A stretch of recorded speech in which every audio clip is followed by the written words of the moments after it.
हमने शब्द सिंधु भी बनाए हैं। 51,000 शब्दों से शुरू हुआ था, अब ये 7 लाख शब्दों को पार हो गया है। और मैं आपको विश्वास दिलाता हूं 2029 तक ये दुनिया की सभी भाषाओं में हिंदी शब्द सिंधु इस सबसे बड़ा शब्दकोश बन जाएगा, इसमें कोई शंका रखने की जरूरत नहीं।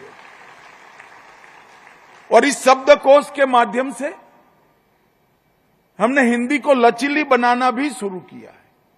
हिंदी के कई विद्वानों का आग्रह है कि वो ही संस्कृत प्रचुर हिंदी रहे, इससे कोई आपत्ति नहीं है, मगर जो खालीपन है, जो जगह है, वो हमें भारतीय भाषाओं से भरनी होगी, तभी हिंदी सभी भारतीय भाषाओं को अपनी लगेगी, सब भारत के सभी लोगों को अपनी लगेगी।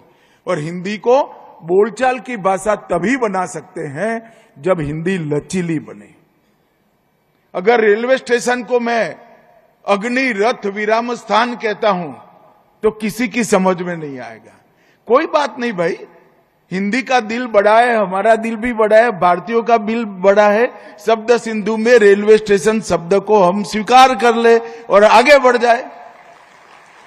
इस प्रकार के कई परिवर्तन समय के साथ करने पड़ते। समय के साथ जो बदलते नहीं है वो इतिहास बन जाते हैं।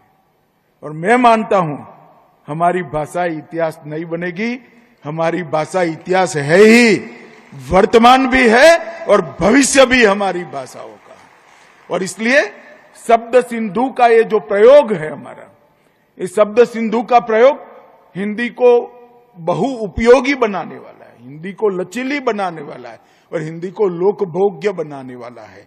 तो ये हिंदी केवल बोलचाल की भाषा नहीं होनी चाहिए, हिंदी सिर्फ प्रशासन की भाषा नहीं होनी चाहिए, हिंदी विज्ञान की भी भाषा होनी चाहिए, हिंदी तकनीक की भी भाषा होनी चाहिए, हिंदी न्याय की भी भाषा होनी चाहिए और हिंदी पुलिस की भी भाषा होनी चाहिए। ये सारा कामकाज जब भारतीय भाषाओं में होता है तो जनता के साथ संपर्क अपने आप बढ़ जाता है। मित्रों, क्योंकि मैं हमेशा कहता हूं कि हिंदी भारतीय भाषाओं की स्पर्धक नहीं है, हिंदी भारतीय भाषाओं की सखी है। हिंदी और भारतीय भाषाओं के बीच में कोई अंतर्द्वंद नहीं है। इस बात का सबसे बड़ा उदाहरण अगर कोई है तो हमारा गुजरात है।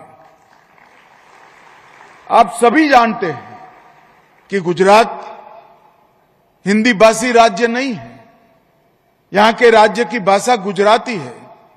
मैं भी गुजराती माध्यम में पढ़ा लिखा बड़ा हुआ, मगर गुजरात में शुरुआत से ही दयानंद सरस्वती, महात्मा गांधी, सरदार वल्लभ भाई पटेल, के.एम. मुंशी, कई प्रकार के विद्वज्जनों ने हिंदी को स्वीकारा भी, इसका प्रचार भी किया और गुजरात एक उत्कृष्ट उदाहरण बना गुजराती और हिंदी के सह अस्तित्व से दोनों भाषाओं के विकास।